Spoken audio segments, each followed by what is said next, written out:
This is how the Bodhisattvas attain their meditative stabilization or samadhi, called overwhelming over all phenomena with bliss.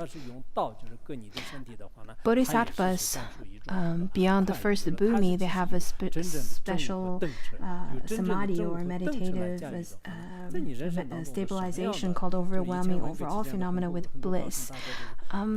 Wherever they are, whenever the bodhisattvas are, even if they encounter people cutting their body, they would feel happiness or sense of bliss because of their samadhi and their realization. During the Cultural Revolution, lots of great masters are being burned, and I read in the biography of great masters, I think what they've been through is in fact hard to watch. Compared to then, I think nowadays people only suffer because of their mental suffering rather the physical suffering. And this kind of mental suffering is mainly because of your karma, your habitual pattern, your grasping, and so on. And this kind of suffering compared to the physical suffering, that is using fire and knife to directly cut into your flesh and muscle and even your organs. I think the physical suffering is so much more difficult to endure. But the great masters, because they don't want to give up the three jewels, they would think in such a way that whatever you do, I will not give up the three jewels. I've offered my body, offered many bodies in the past lives to follow the three jewels, and therefore I will just offer my body to the three jewels. With this kind of brave mentality, with this kind of brave faith, whatever suffering comes on their physical body, they will be able to endure it. And those are the great life examples that we need to learn from. I think people can contemplate upon it. In fact, nowadays you really don't have lots of suffering, and whatever suffering that you consider is really painful is really not that painful. Sometimes I would contemplate upon how I would turn out when I get aged, and I contemplated on what's the worst situation I can be during my late years. And I think that the worst situation is either become a beggar or being locked in a prison. So after contemplating upon these two poorest or worst situations, I think there's really nothing that would make me suffer. It's really not that bad. Just as Milarepa said, because of the elimination of deluded mind, the mind is full of happiness, and there's happiness here and then, and everything is happiness for me. I cannot say that I'm at this level of realization, but with the blessings from Three Jewels and the practice and teachings from the great masters, I think I'm quite happy in whatever situation. Just as stated in the 7 points of mind training, it says that if my death is beneficial to the sentient beings, please grant me death. If my illness is beneficial to sentient beings, then please get me ill. If whatever situation is beneficial to the sentient beings, then I can endure any kind of circumstances. Atisha, it seems that his mind changes quite a bit as well, just as how my mind would probably also change in between in my lifetime. But I think the genuine direction and principle is not going to change. So anyhow, to sum up, happiness is really reliant on yourself. If you depend on others to give you happiness, this is not very practical. This part talks about the wise ones. I think for the ones who want to practice transforming suffering and happiness into enlightenment, Enlightenment, I really encourage you to read it every day. Temporarily, if you were to listen it today, it might be very difficult for you to transform it right away. You would still probably encounter suffering after class. But if you were to read little by little every single day and repeatedly reading it and continually reading it without letting this text departing your body, I think after 5 or 6 years, you will recognize that your condition has already changed, just like how people, after taking certain medicine, they feel that they're much healthier than before. In fact, I read many different articles from psychologists from both West and East. Also, I read lots of theses from students from prestigious schools. However, I think that this kind of teaching is not taught in any of those. Not praising myself and slandering others. I genuinely think that the teachings are very meaningful. For great masters such as the Tenpe Nyima, they left such great essential teachings to the later disciples as well as scholars. I think it could be very beneficial to many. Unfortunately, we don't really have that many audience today. I get less and less attendance every day. I can't really do much about it because this is not Maha-Ati teaching after all. Maybe you don't want to listen to it. But if it was an Ati teaching, even if lots of you don't understand what I'm talking about, you would think, oh, look at me, I'm a great person listening to Maha-Ati. I must be quite Maha or quite great myself. To transform suffering and happiness into enlightenment, I don't have lots of suffering. To transform it? What's the point of transforming it? I'd rather sleep at home, you may think in such a way. I'm sure there are people who are listening right now but doing many different kinds of things. Maybe they're eating or cooking. Well, it's a very difficult text to understand to start with, even if you're very focused, and don't even mention if you are very distracted. And now we're going to talk about the foolish ones. However, foolish people chase after external objects and circumstances in the hope of finding happiness. Many people, not 100%, but many people, I think we encounter them often, and when we encounter those people who would chase happiness on the external circumstances, we would think, why don't you just watch your own mind? Because you can't find happiness in your external phenomena at all. So this kind of people, in fact, are quite pitiful because they're chasing with such tiredness. But whatever happiness they do find, great or small, it always turns out like saying you're not in control, it's all in others' hands, as if your hair were caught up in a tree. Whatever you chase after, wealth or fame or whatever things you chase after, you get it or not. It's just as if your hair is caught up in a tree because you give the control of happiness to others and not yourself. If you let other people to have control over you, then you have no freedom at all, therefore no opportunity of happiness at all, because you're under control of others. But once that person stops controlling you, you may regain your freedom and may have the opportunity to have happiness again. Similarly, if your hair is caught up in a tree, if you have long hair, especially in ancient times, then you can't move at all. But once it untangles, then you'll be able to regain your freedom.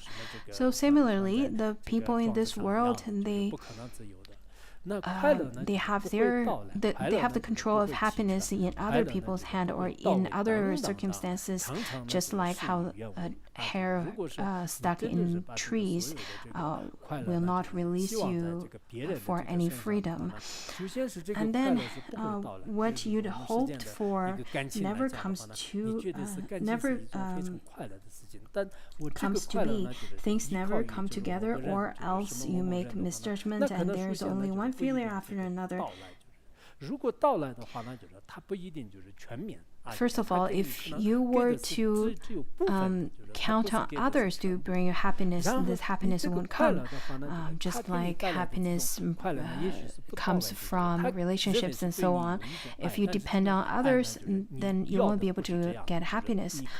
Or even if you get it, then you won't get the whole part of it. You would the whole of it. You will get only part of it. And even if the other person brings you some happiness, he thinks that he has some kind of love or appreciation to you, but maybe that's not what you want. Maybe that's exactly the opposite of what you want. And that's from the angle of the worldly relationship. And from a different aspect, if we were to talk about wealth, you may think that money is very happy, then money could bring happiness, then you try your best to earn money. But the kind of happiness that depends on money is not completely in your control or cannot be obtained, or you cannot get the kind of happiness you were hoping for. You can only get part of it, or that kind of happiness is not what you wanted or imagined. So your wish and the result that you gained may be very different. If worldly people could understand this teaching, in fact, I think it could be very meaningful. I think worldly people nowadays really think in such a way, just as how parents would wish their children would bring them happiness. But children could be very rebellious, and maybe they don't want to talk to you. Or people could cherish family members and want family members to bring them happiness, but then sometimes they won't bring you happiness either. Not only they won't bring you happiness, sometimes they bring you great suffering and pain. That's how worldly people live nowadays. If the kind of happiness, such as whatever you consider is happy, such as having house, cars, and having opportunities to travel, are there actually happiness in those things? Well, I think there are partial happiness that happens, or in the external circumstances, but you cannot depend all your happiness upon the external circumstances. You should know that the majority part of happiness, in fact, comes from your own mind. If you were to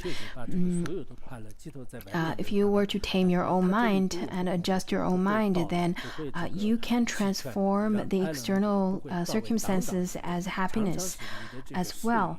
And in such a way, then maybe you will be able to gain happiness in this life, in this world. Otherwise, you won't be able to.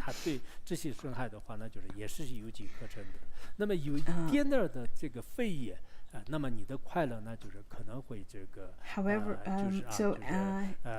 enemies and thieves have no trouble harming you, and even slightest false accusation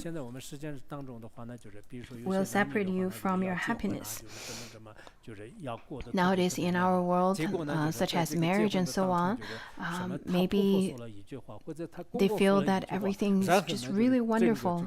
It's a beautiful marriage, but in between the process of getting married, maybe the mother-in-law said so-and-so, or father-in-law said so-and-so, and then at that time, everything just falls apart. Because your happiness are completely depending on the external circumstances. Even a little bit of criticism, a little bit of changes could bring great suffering. That is because your happiness initially is very fragile. It is because you're foolishly thinking that the other person is the source of your happiness. Just as in the Jewel Heaped Sutra, where it says that if you use a rock to hit a dog, the dog does not chase the person, rather to chase the rock. If you were to hit a lion with a rock, the lion will not chase after the rock, but directly attack the person who threw it. So our source of happiness and suffering directly comes from ourselves. And the wise ones know such kind of relationships, but the foolish ones thinks that happiness is dependent on the external situation. And in such a way, you really give others an opportunity to harm you and rid happiness from you. However much a crow looks after a baby cuckoo, it can never turn it into a baby crow. I think this is a really wonderful metaphor. We constantly think that external phenomena brings us happiness. In fact, this is very unrealistic. Just like how crows would try their best to feed the baby crows, but if there's a cuckoo bird that lives in the same nest, then even at the end of summer, even at the beginning of winter, the cuckoo bird would fly away. The cuckoo bird usually stays for the summer, but not winter. In the summer, they make really wonderful sounds. But once the cuckoo bird flies away, the mother crow would feel rather quite upset because he felt that was her child. And this metaphor talks about how we think that external phenomena brings us happiness, but in fact, they're only a little bit, not complete of it. This is quite a supreme essential teaching. And then in the same way, if all your efforts are misguided and misguided and based on something unreliable, they will bring nothing but fatigue for gods, negative emotions for spirits, and suffering for yourself. The gods would feel that, this person is just so foolish, I cannot help you. So the gods are fatigued from helping you or worrying about you. And then the spirits, in fact, they're not so compassionate, but even the spirits would have lots of negative afflictions or emotions or irritation, thinking about a foolish one for you. Even for the spirits, they normally don't have lots of empathy for human beings. They would think that, this person is just too foolish. In fact, the circumstances are just like the cuckoo bird. The cuckoo bird cannot bring happiness to the mother crow. This is the essential teaching. I'm not sure if you understand it. In this world, we have over 7 billion of people, but majority of them, in fact, count happiness on the external situation, external phenomena, and in such a way, majority of them ended up being very unhappy, and that is completely because of them. Majority of the reasons because of them.